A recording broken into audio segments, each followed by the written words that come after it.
Una, dos. Ok.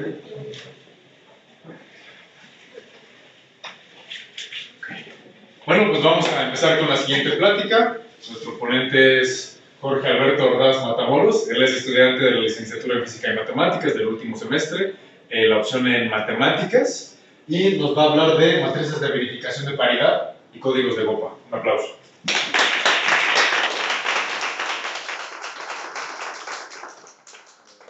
Muchas gracias, Bruno, por la presentación. Gracias por asistir. Esta es una plática para invitarlos a unirse a dos aplicaciones sencillas para generar dinero. De hecho, dos sencillas. Esta plática es una breve introducción a la teoría de códigos y a la criptografía basada en códigos, ¿no? Primero vamos a hablar lo que es la comunicación. Nosotros, pues, es un acto pues, bastante sencillo, ¿no? Es el acto de transmitir información. Este acto es, digamos, que lo queremos hacer o sucede por accidente. Siempre es alguno de esos dos, pero cuando estamos hablando, cuando queremos comunicar cierta información, pues es lo que hacemos. Entonces, ¿qué nos interesa hacer? Nos interesa hallar métodos para transmitir información de manera eficaz. Es decir, que a la hora de nosotros enviar un mensaje, este mensaje le llegue a ustedes de manera correcta. El mensaje que envía el receptor llegue que envía el emisor, llega al receptor. Es decir, si yo les digo hola, ustedes escuchen hola. ¿Qué pasa? Este es el diagrama básico de comunicación, ¿no? Tenemos un emisor, enviamos un mensaje X y existe un codificador. En este caso, ¿cuál sería el codificador? Lo que yo hablo, pues el idioma español. Este pasa por un canal. En este caso, el canal es auditivo. Mi voz se transmite por el viento, ¿no? Por ondas de sonido. Y les llega a un decodificador. ¿Cuál es el decodificador? Su cerebro, ¿no? Entonces, dependiendo, el decodificador reconoce el mensaje y les llega la información al receptor. ¿Qué pasa? Que muchas veces no llega un mensaje X, llega un mensaje Y. Entonces, vamos a dar algunas definiciones básicas en códigos. Vamos a considerar al conjunto A un alfabeto. Está mal. Vamos a decir que un alfabeto es un conjunto finito, ¿sí? Un conjunto finito de símbolos. Eso está muy mal. Ok. Tienes plumones. Sí. Mejor creo que vamos a ocupar los plumones. Vamos a decir que A, un conjunto finito de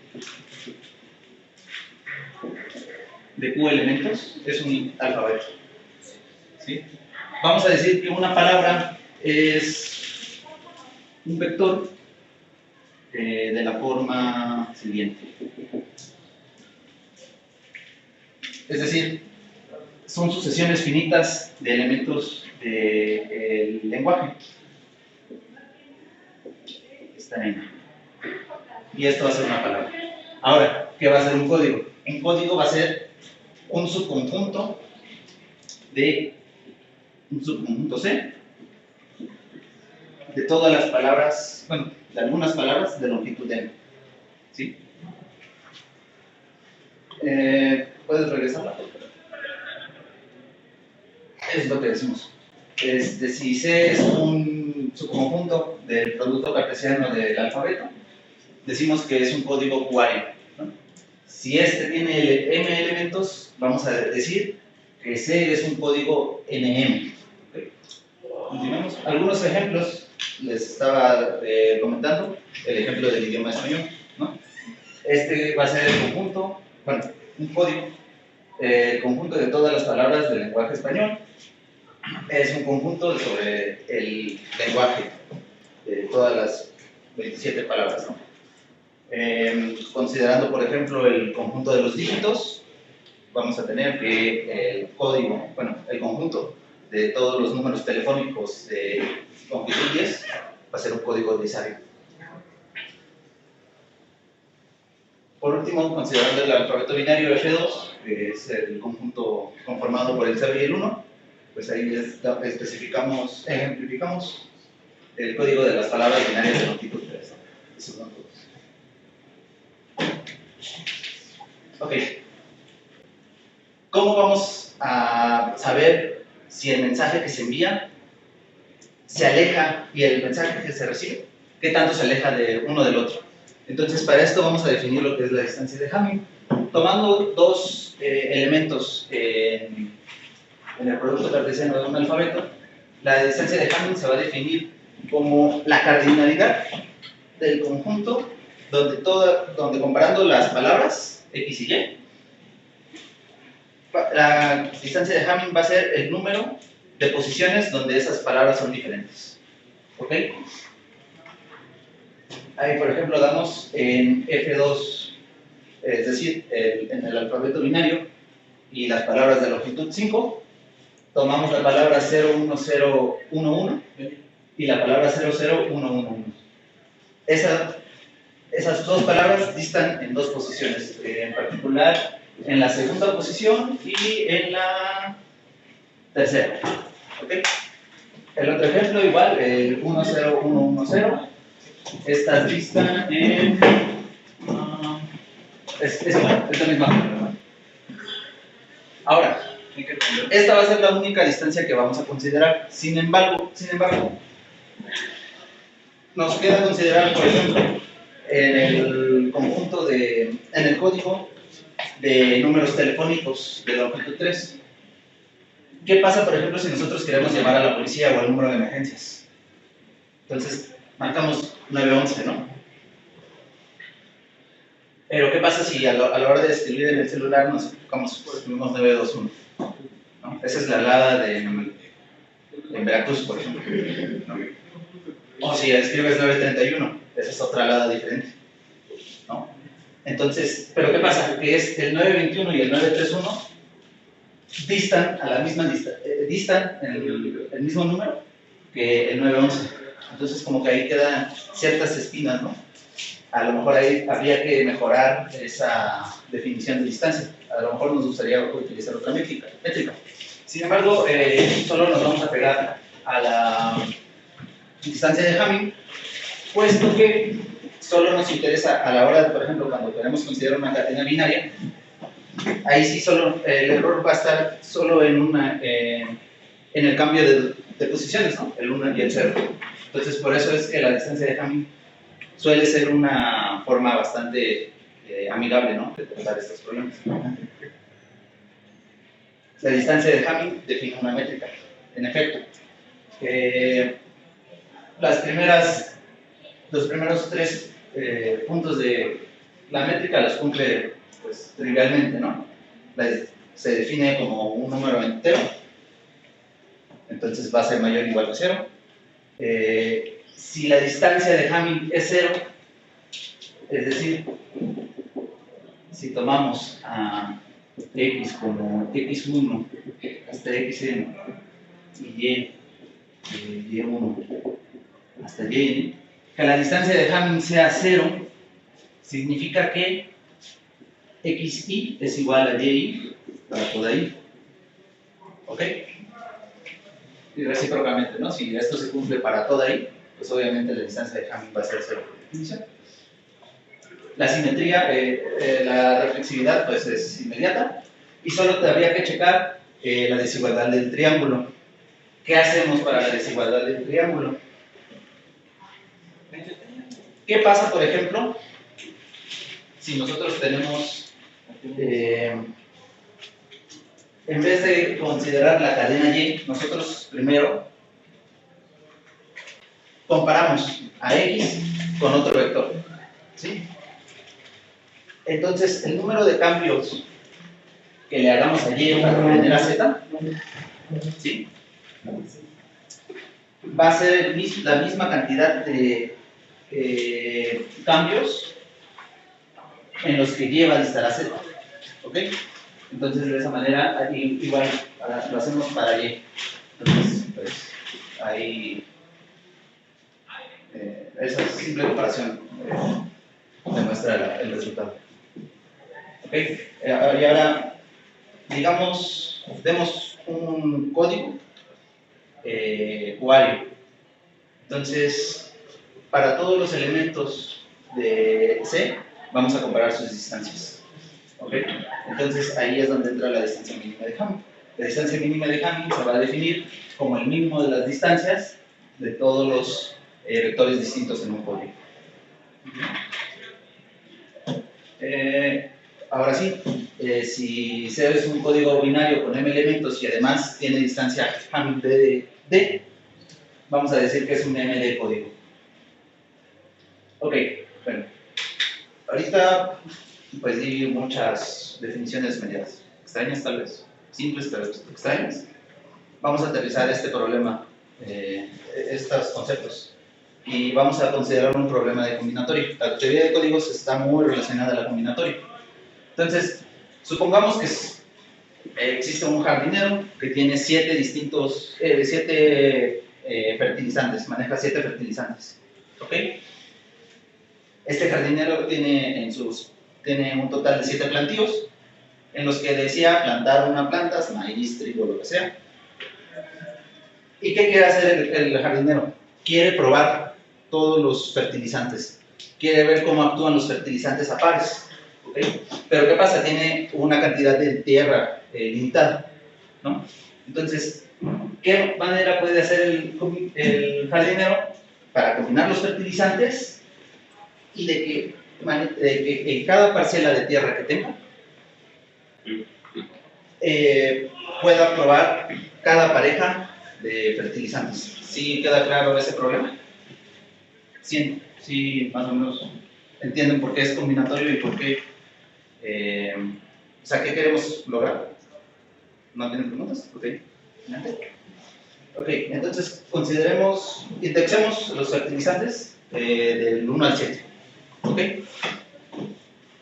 Y vamos a considerar, como tenemos 7 parcelas, nos interesa dividir o combinar los fertilizantes para las 7 parcelas.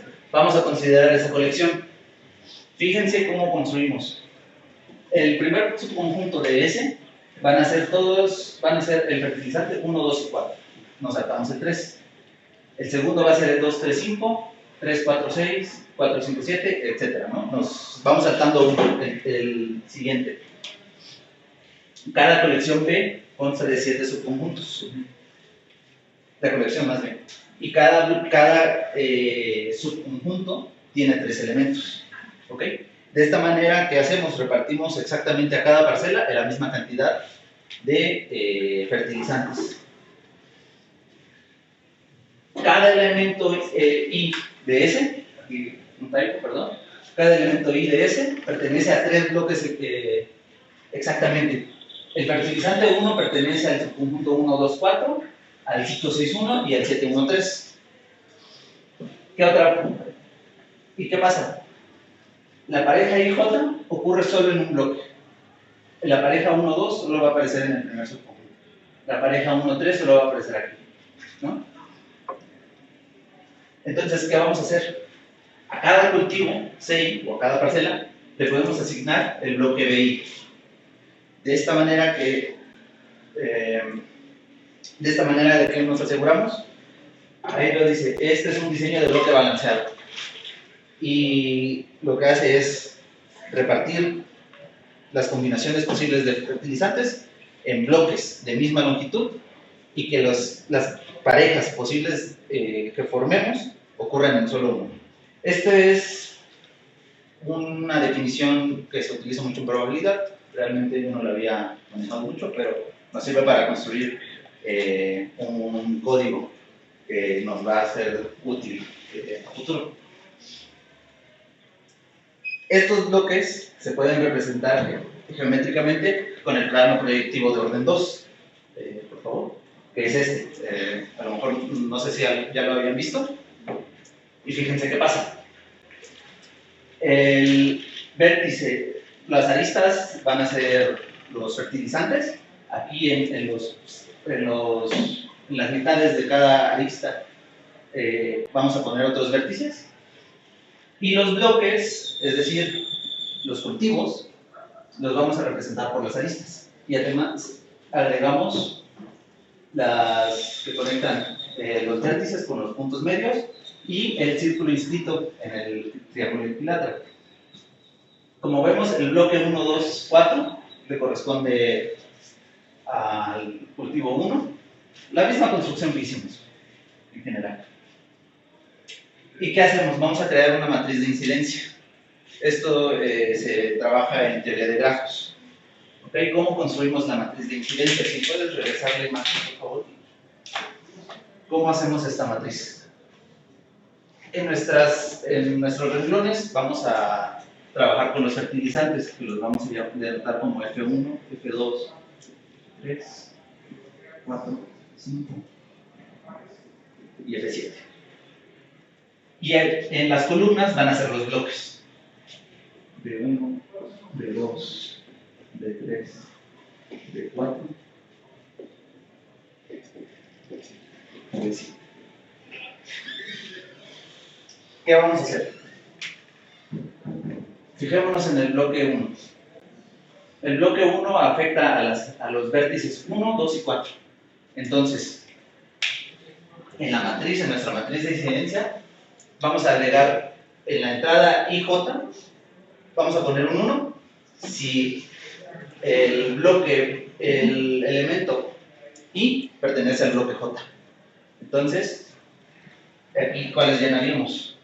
Sería el 1, la entrada 2, aquí sería un 0, un 1 y los demás ceros. ¿Ok? Para el bloque 2, ¿qué sería?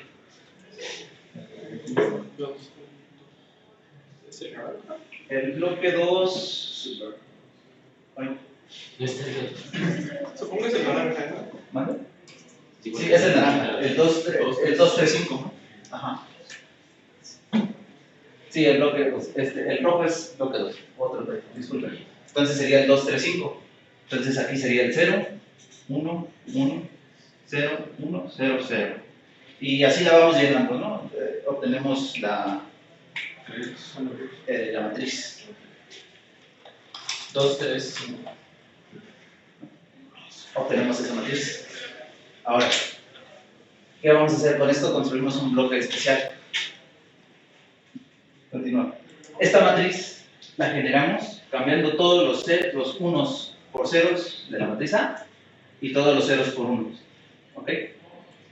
Simplemente es este cambio. Y vamos a considerar los vectores renglón de cada matriz. Es decir, el 1, 0, 0, 0, 1, 0, 1, 1, 0, 0, 0, 1, 0, etc. Y los de la matriz B, el 0, 1, 1, 0, 1, 0, 0, 0, 1, 1, 1, 0, 1. ¿Qué vamos a hacer? Los vamos a meter en un conjunto C. Y vamos a agregar dos vectores. El vector 0 y el vector 1, de longitud 7. Entonces este es un conjunto de 16 elementos. ¿Ok? ¿Es un código? Sí, porque es un subconjunto de AN, ¿no? Ok, entonces veamos que la distancia mínima de Hamming de este código es 3. Entonces fíjense, estos vectores, si puede regresar a la matriz, ¿cómo lo vamos a hacer? Primero vamos a comparar los vectores renglón únicamente de A. Entonces, ¿cuántos vectores? Más bien, si comparamos dos vectores de aquí, por construcción, en cada renglón va a haber exactamente 3 unos. ¿Sí?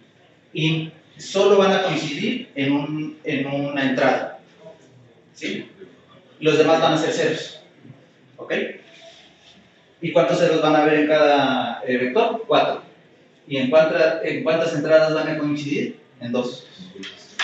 Entonces coincide una entrada con De unos, de unos, 2 de 2, dos de ceros. ¿manda? Dos de ceros. Y 2 de ceros, ¿no? Entonces, y no, pero sí, justamente eso. Y además va a haber el cambio de, como van a coincidir en uno, van a existir dos posiciones, donde va a ser uno, vamos a comparar 1 con 0 y 0 con 1, ¿no? Entonces, en general, cuando comparamos vectores de la matriz A, vamos a ver que distan exactamente en 4 posiciones. ¿Ok? Similarmente para la matriz B. Ahora, ¿qué pasa, por ejemplo, si comparamos algún vector de la matriz A con el 0?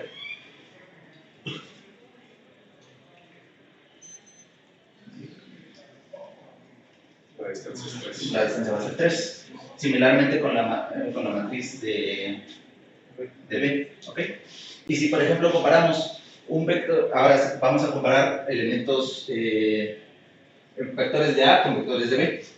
¿Qué pasa, por ejemplo, con el de la primera, con el primer vector? Ninguno coincide. Entonces, Distancia, no. No. ¿Cómo construimos estos vectores? Cambiándolo. Así es. Entonces,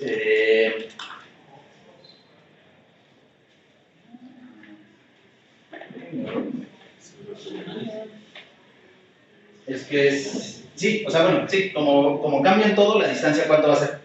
7. Sí, exactamente. Ahora, comparemos el vectores I, o sea, el vector AI de A contra el vector BJ. ¿Qué pasa? Fijémonos en el vector BJ. El vector BJ, ¿cómo se construyó? Convirtiendo el AJ, cambiando los ceros y unos del AJ. ¿Y cuánto habíamos dicho que distaban el AJ con el AI? 7. Entonces, ¿y cuánto? Y además, la paridad de los ceros y unos van a ser 4:3, ¿no? Entonces, lo podemos restar. De la longitud del vector AI van a ser 7 menos los 4, ¿no? Y ahí sí vamos a obtener la distancia de Hamming de 3, ¿ok? Ahí está, ¿no? Eso es lo que había hablado, lo que quería explicar. El resto sigue. ¿Más? ¿Era eso? Entonces, ¿qué hemos demostrado? Que para todo XY en el código, la distancia de Hamming es menor o igual que 3. Por lo tanto, la distancia mínima de Hamming es 3. Y por la notación que habíamos dado, vamos a decir que C es un 716.3 código. ¿Qué pasa? Si nosotros tomamos cualquier vector en C y lo sumamos, cualquier par de vectores en C y lo sumamos, vamos a volver a obtener un código, una palabra en C. ¿Sí? Pero esto no pasa en todos los códigos. En general, eso no es cierto. Vamos a dar, bueno, vamos a hablar ahora de los códigos lineales, pero vamos a hacer una observación.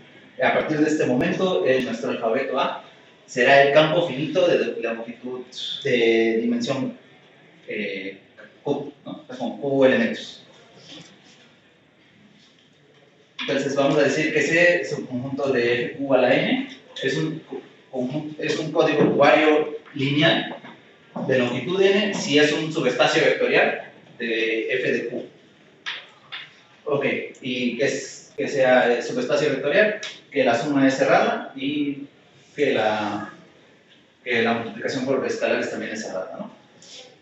Si la dimensión de C es K, diremos que C es un NK de código de la distancia de Hamming con corchetes. Esa va a ser la diferencia en la notación. Si son paréntesis, vamos a suponer solamente que es un código. Si no se especifica la distancia de Hamming, le decimos que es un código NK. Ese es un resultado, se le podría dar el grado de teorema, un código cuario lineal. NKD es un código cuario, en paréntesis, NQK. ¿ok? Y con distancia de... Ahora, ok. Ya estamos en un espacio vectorial, ¿ok? Entonces, vamos a dar una definición parecida a la distancia de Hamming. Vamos a definir el conjunto C de todas las entradas, el número de entradas de una palabra distintas del cero, ¿no?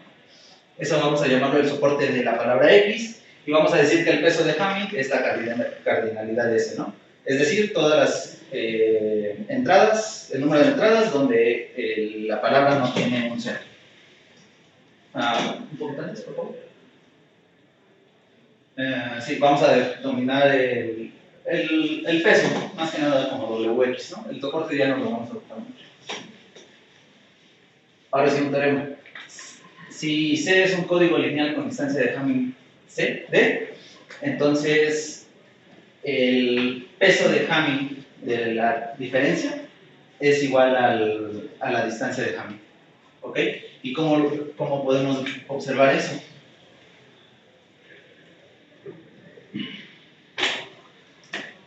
¿Están de acuerdo que si nosotros damos dos vectores en el código, como es un subespacio vectorial, este también pertenece al código, ¿ok? ¿Y qué pasa con las entradas iguales a 0 de este? Van a ser el número de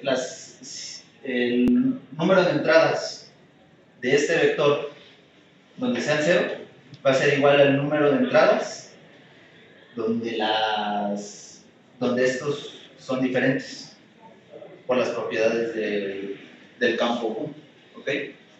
Entonces podemos decir que el peso de X menos Y, si este es N, esta diferencia, esto es análogo a decir que X dista en N posiciones de Y. Y tiene sentido, ¿no? Por ejemplo, tomemos el código 01011 y el código 11010. ¿Ok? La resta, ¿cómo la definimos? Componente a componente, ¿no? Entonces, si nosotros lo restamos, vamos de izquierda a derecha. Esta resta, bueno, en el caso binario coincide con la suma. Entonces, aquí ¿cuánto tendríamos? 1, 0, 0, 0 y 1. Y nos fijamos aquí cuáles son los vectores distintos, las entradas distintas de 0. El primero y el segundo. ¿Ok? Y para este caso, ¿dónde cambian? Aquí y acá. ¿Ok? Coinciden. Okay. Y como corolario, se cortó, pero aquí dice que si C es un código lineal, la distancia de Hamming es igual al peso de Hamming. Eso es corolario del resultado anterior. Una observación, ok. ¿Qué queremos hacer? Corregir errores. Entonces, cuando C es un código lineal, de longitud de distancia de Hamming 2t más 1 para algún valor de t, la palabra, digamos que yo envío una palabra C y ustedes reciben una palabra X, entonces el peso de ese al vector E lo vamos a conocer como el error de transmisión. Entonces, cuando nuestro código es lineal, ese peso va a ser menor o igual que la T fija. ¿Ok? Y ahora, ¿qué queremos hacer? Ya estamos en un espacio vectorial. ¿Qué ventaja tiene trabajar de un código lineal a un código? Pues ya estamos en un espacio vectorial, entonces podemos conocer una base de ese espacio vectorial. Entonces, a las palabras del código las podemos simplemente caracterizar por los elementos de la base. Si solo tenemos un código, tendríamos que dar todas las palabras que tengan el código para poder encontrarlo, ¿no? Representarlo totalmente. Entonces, vamos a decir que una matriz de dimensión K por N es una matriz generatriz del código C. Si los renglones de la matriz G, perdón, forman una base para el subespacio. ¿Ok? Bueno. Ahora, esta es una matriz K por N. No es una matriz cuadrada, necesariamente. Entonces, ¿qué pasa? ¿Qué hacemos cuando nosotros tenemos una matriz? Nos gusta reducirla lo más posible, ¿no?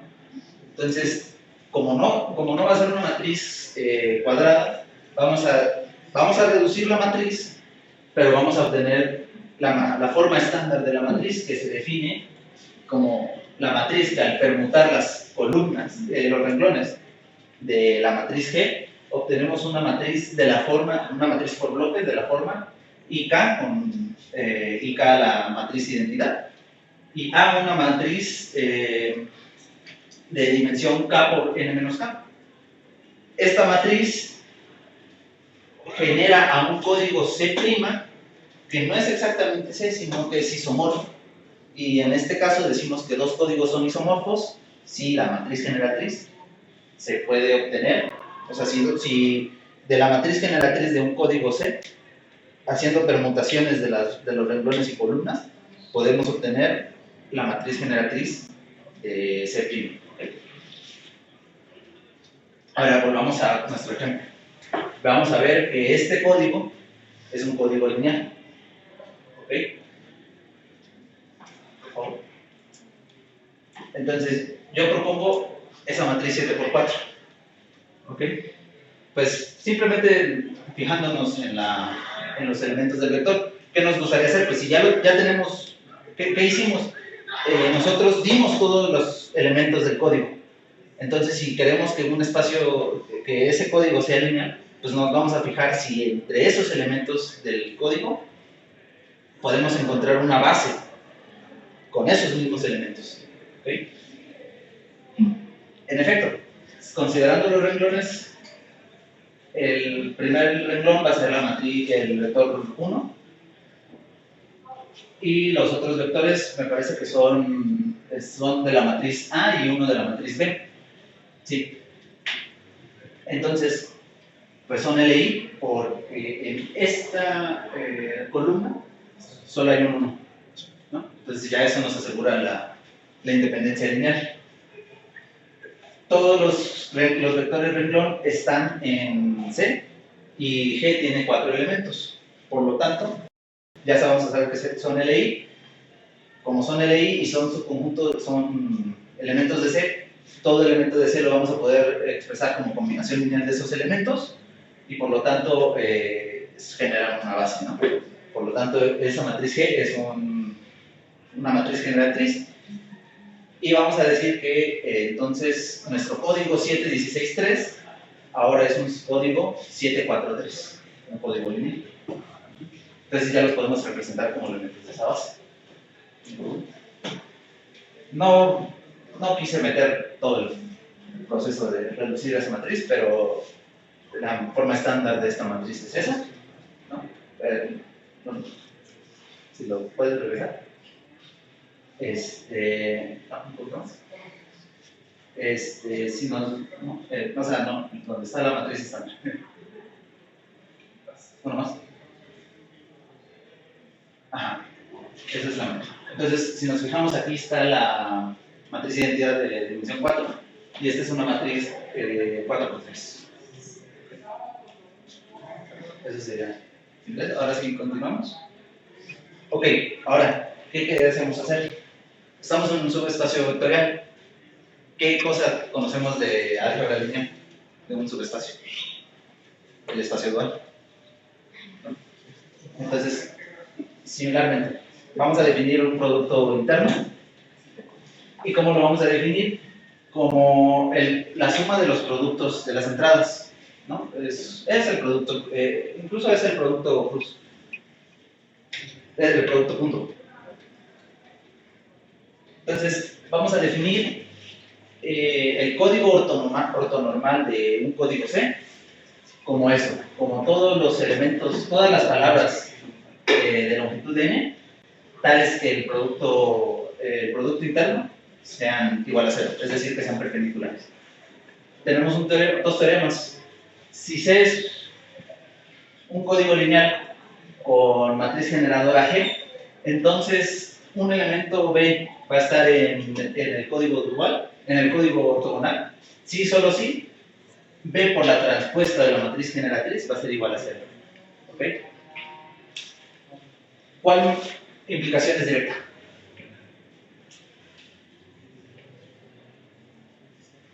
Pues esta primera. La primera, exacto. Si es ortogonal, pues nos tomamos como la matriz generatriz va a ser base, y es dual, entonces ya tenemos automáticamente que para todo elemento de la base van a ser perpendiculares, ¿no? Entonces obtenemos la igualdad de la matriz. Ahora, supongamos que B es un elemento, que B es un elemento de Fq a la n, ¿sí? Tal que B por, sería B por la matriz generatriz. Esto simboliza la transpuesta. Tal que sucede esto. ¿Ok? Entonces, sean RI, R1 hasta RK, los vectores renglón de G.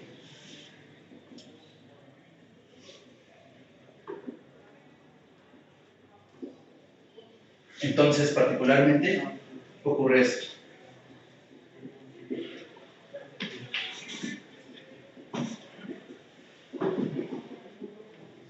De uno hasta acá. ¿Sí? Entonces, sea U elemento de código. Entonces, U lo podemos ver como combinación lineal de elementos de la base.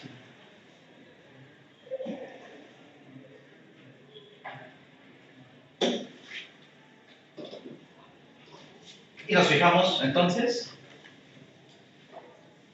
en el producto interno de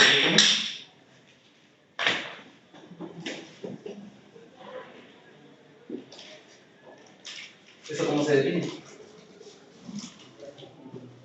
Eso va a ser desde I hasta N.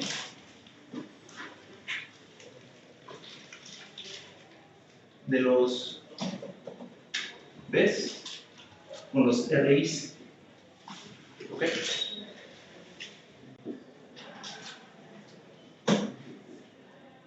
Y esto va a ser la sumatoria desde J 1 hasta K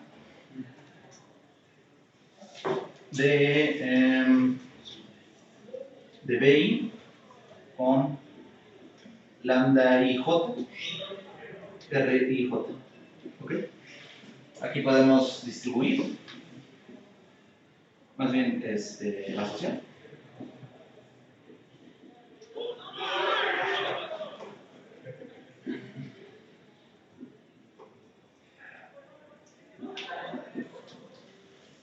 Y por nuestra suposición de que esto va a ser, esto al final de cuentas vuelve a ser el producto cruz, el producto punto, por lo tanto esto es 0.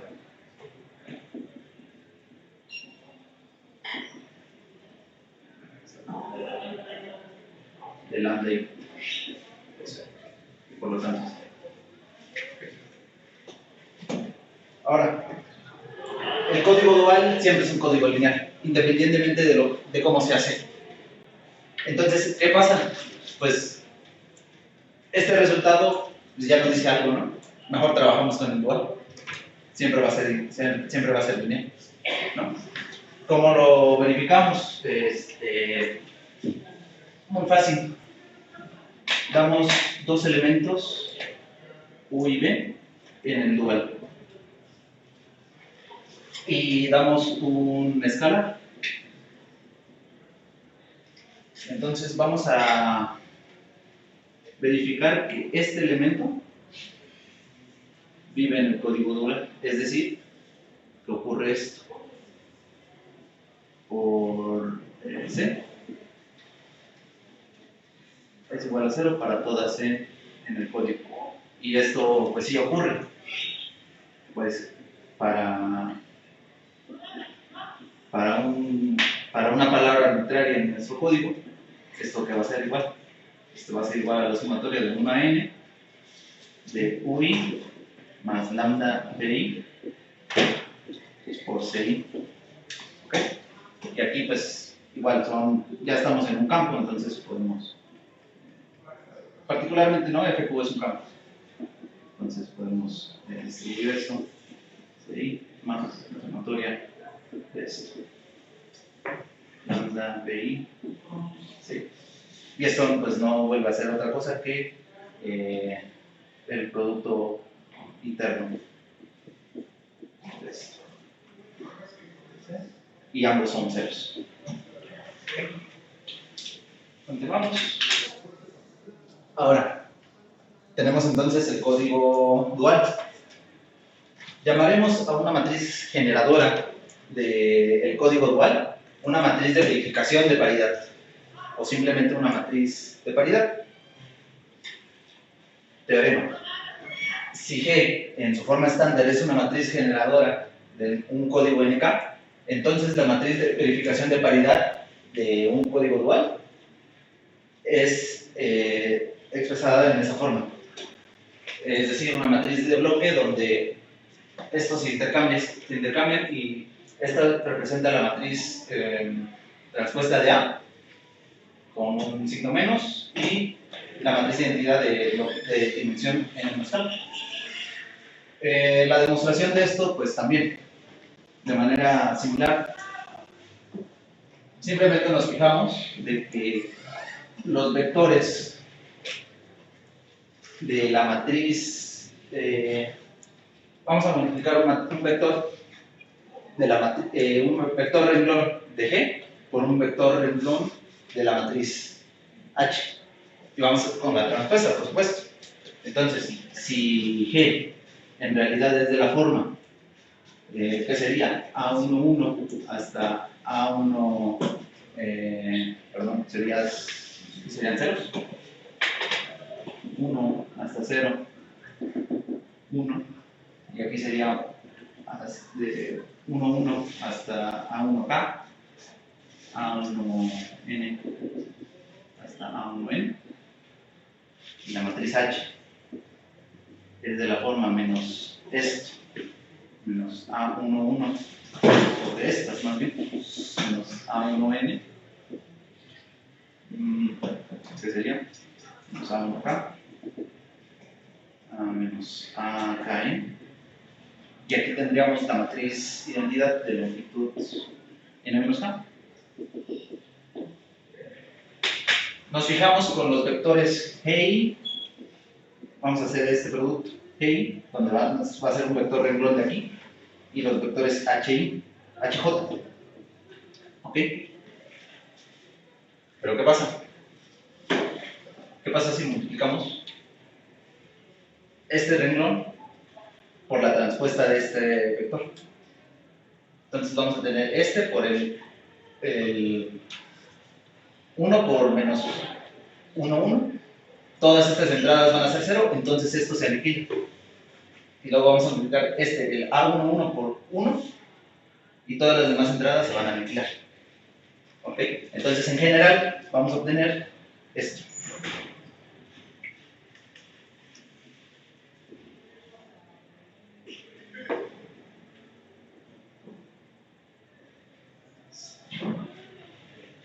Cero más AIJ más 0. Ok. Todas las entradas van a ser 0 excepto 2. Por lo tanto, esto va a ser 0. Continuamos. De nuestra matriz que ya habíamos calculado, pues simplemente calculamos la transpuesta, le metemos un signo menos, pero estamos en binario, vuelve a ser unos y ceros, y aquí resulta la matriz identidad de longitud 3, dimensión 3. Ahora, bueno, ya terminamos con la teoría. ¿Qué queremos? Vamos a entrar al problema de codificación. Un buen código NMD va a tener una n pequeña para poder transmitir mensajes de manera rápida. Aquí. Va a tener un m grande para poder transmitir muchos mensajes y va a tener una distancia d para poder corregir la mayor cantidad de errores posibles.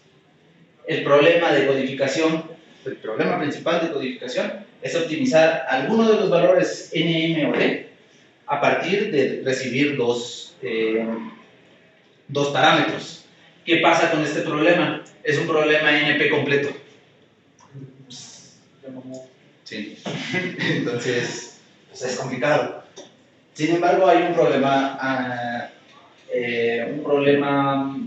equivalente. Dado un código lineal C, supongamos que enviamos un mensaje en un medio con ruido y recibimos un mensaje X. Entonces deseamos encontrar el vector de error tal que cumpla esa relación. ¿Okay? Para esto, sí existen algoritmos en tiempo polinomial que nos ayudan a resolver esto. Y en particular existen códigos que nos ayudan y tienen algoritmos sencillos y de tiempo polinomial para resolver este problema. Estos problemas son los códigos de GOPA. ¿Okay? Solo los voy a presentar. Sí, tienen su algoritmo, pero son complicados de trabajar. Entonces, ¿qué vamos a pedir? Vamos a pedir que Q sea un poder de 2. ¿Okay? Y vamos a dar un listado de palabras en FQ que no sean iguales, ninguno puede ser igual, y vamos a pedir un polinomio libre de cuadrados con entradas en FQ de grado T. Este polinomio se escoge de tal forma que las palabras del listado no sean raíces del polinomio. A este polinomio lo conocemos como el polinomio de GOPA. ¿Okay? ¿Continuamos? ¿Juan? 10. Perfecto. Ya, sí termino. Entonces, el código binario de GOPA correspondiente al polinomio de GOPA va a ser esta expresión. Van a ser todas las palabras en FQ a la n que cumplen esta relación. Que la suma de CI van a ser las entradas de la palabra. Entonces, cumplen esta relación. Para esto es importante que no sean raíces, que cumpla esa razón. Sumamos todas las entradas y esto tiene que ser congruente 0 módulo el polinomio de GOPA. ¿Okay? Entonces es una construcción pues, bastante aterradora, ¿no? Y bueno, estábamos hablando de algoritmos en tiempo polinomial que solucionen el problema de codificación. Vamos a dar primero la definición de un criptosistema. El criptosistema okay. El criptosistema es una quíntupla P, S, K, E y D, donde P es el conjunto finito de todos los posibles textos planos, es decir, todas las palabras que yo puedo enviar, todo el mensaje que yo puedo enviar. C va a ser el conjunto finito de posibles textos descifrados, es decir, la palabra que se codifica, la palabra codificada. K va a ser el espacio de llaves descifrado. Este es el que nos importa en criptografía, el que queremos que tengamos una cantidad grande de llaves para que no nos intercepten los mensajes, no tengan la posibilidad de que nuestra información corra riesgo.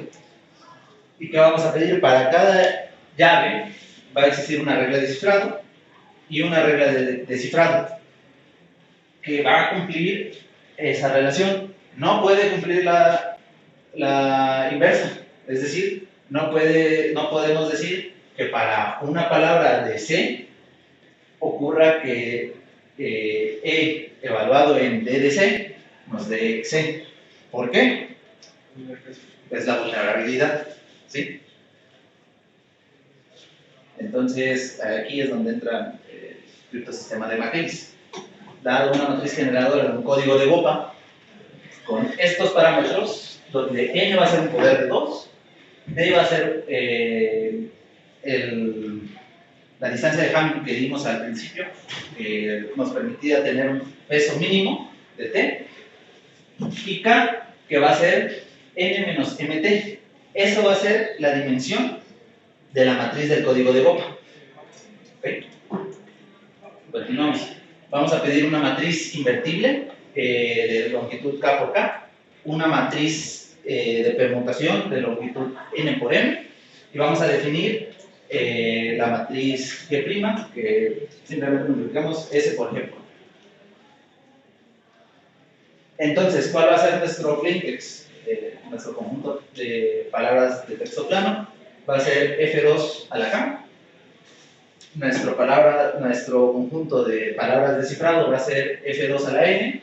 Y nuestro criptosistema van a ser todas las cuádruplas G, S, P y G'. La matriz G' va a ser pública. Es decir, esa es la que vamos a conocer, ¿no? Lo programamos, eso es lo que le tienes que dar a la persona para que pueda descifrar el mensaje. Y la regla de cifrado se define de la siguiente manera. Para un vector X y para un vector de error, vamos a multiplicar a X por la matriz que generamos y le vamos a sumar ese error. Ese error es de peso fijo y es aleatorio. Entonces, aquí pues obviamente lo interesante pues sería programarlo, ¿no?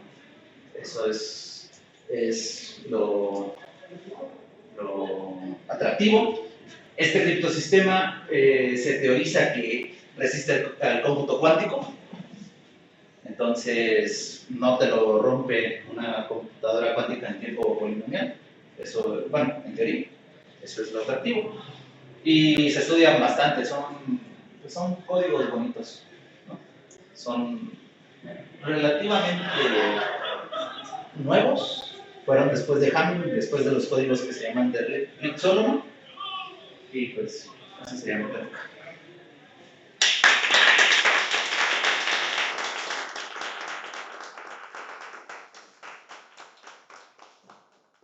Me hubiera gustado hacer aquí con el código de 743, Ejemplificar cómo codificar y descifrar, pero pues me iba a quedar sin tiempo, ¿no? Entonces, ¿alguna pregunta? Sí. En una diapositiva, una de las primeras, habías puesto un triangulito Sí, y decías que eso era el plano proyectivo. de dimensión 2. Ok, eso, o sea, si es el de verdad, el plano Sí, proyectivo. es el plano proyectivo. O sea, ¿qué topología tiene ese triángulo como para Realmente no estoy tan familiarizado. Es lo bonito, lo que a mí me gusta de códigos.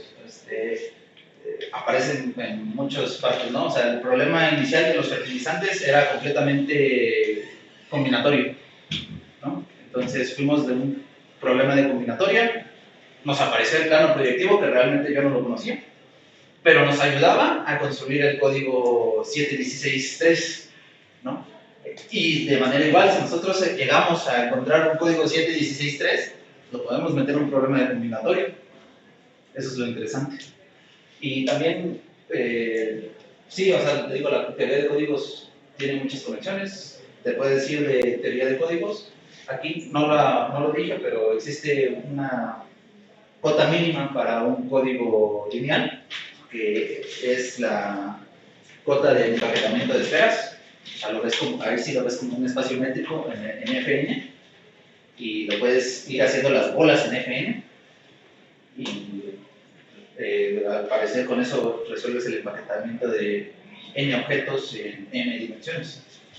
Y con ese problema de empaquetamiento de esferas puedes ir construyendo la representación de de grupos simples. El grupo monstruo, el baby monstruo, todos esos.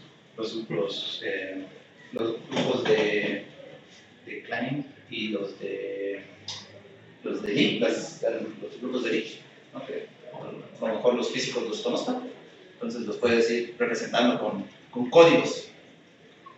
Entonces sí, tiene varias aplicaciones. Y la más reciente pues, es esto en criptosistemas. ¿Alguna otra pregunta? Sí. ¿Y esto es ninguna equivalencia en lo que es teoría de grafos? Sí, de hecho, la matriz de incidencia Sí. está en grafos. Así construyes, o sea, tú puedes construir, si tienes un grafo, los vértices y las aristas, si el vértice yace en la lista, construyes la matriz de incidencia. Entonces el peso que nada más justamente está basado en lo que es el peso del grafo. Puede ser. Y hay cosas, un paper o algo corresponde sobre eso. Sí.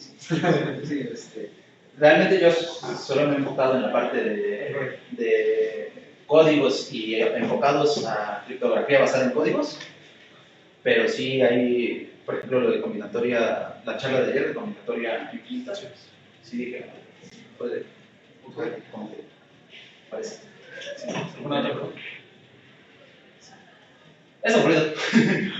La verdad, sí. Pues más que nada es manejar más física, ¿no? Entonces, multiplicarlas. Y la construcción, bueno, no me pareció natural la construcción del código que usamos con el 716.3, pero pues yo de repente, ¿no? O sea, quieres ordenar cultivos y fertilizantes y óleo. ¿No? Pues, tenemos un criptosistema. Un criptosistema que lo explica. Pues damos un aplauso.